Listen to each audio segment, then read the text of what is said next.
అట్లా నూరితే కనీసం తోలు కూడా తగదు. ఉంచి నూరి నరకాల.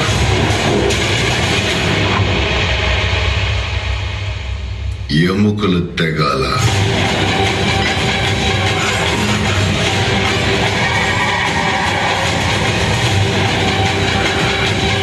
ఇప్పుడు పచ్చపడవమంటావా?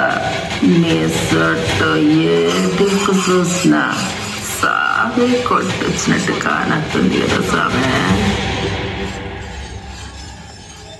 నీకు కూడా కనబడుతుందా?